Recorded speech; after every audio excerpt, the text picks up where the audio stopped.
ધોરાજીમાં પોઠિયાવાલા મેમણ જમાત દ્વારા ફ્રી નિદાન કેમ્પ ચામડીનો યોજવામાં આવ્યો હતો। ખાસ સ્પેશિયાલિસ્ટ ડોક્ટર નિલેશભાઈ જોશીએ સેવા આપી હતી। 200થી વધારે દર્દીઓએ લાભ લીધો। પોઠિયાવાલા મેમણ જમાત દ્વારા આ કેમ્પનું આયોજન કરવામાં આવ્યું હતું। સાથોસાથ જરૂરિયાતમંદ દર્દીઓને દવાઓ ફ્રીમાં આપવામાં આવી હતી।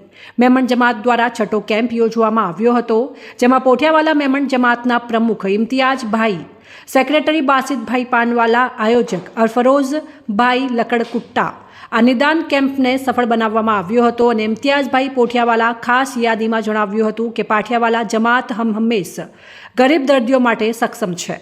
હું હાજી ઇમ્તિયાજ પોઠિયાવાલા, પ્રમુખ પોઠિયાવાલા જમાત, આજરોજ ચામડીનો ફ્રી માનવ સેવા હેતુ માટે ફ્રી નિદાન કેમ્પ જરૂરિયાતમંદ દર્દીઓ માટે રાખેલ છે, જેમાં સાર્વજનિક કેમ્પ છે અને આ છઠ્ઠો કેમ્પ છે। ફ્રી દવા આપવામાં આવે છે, ફ્રી ડાયગ્નોસિસ ડૉક્ટર જોશીના માર્ગદર્શન હેઠળ ફ્રી દવા આપવામાં આવે છે અને ફરી એક વખત પણ હોસ્પિટલે જાય તો ફ્રી ડાયગ્નોસિસ કરી આપવામાં આવે છે। માનવ સેવા માટેનું આ કેમ્પ યોજેલ છે। રિપોર્ટર નયન રાવરાણી, સંબંધ ભારત ન્યૂઝ, ધોરાજી।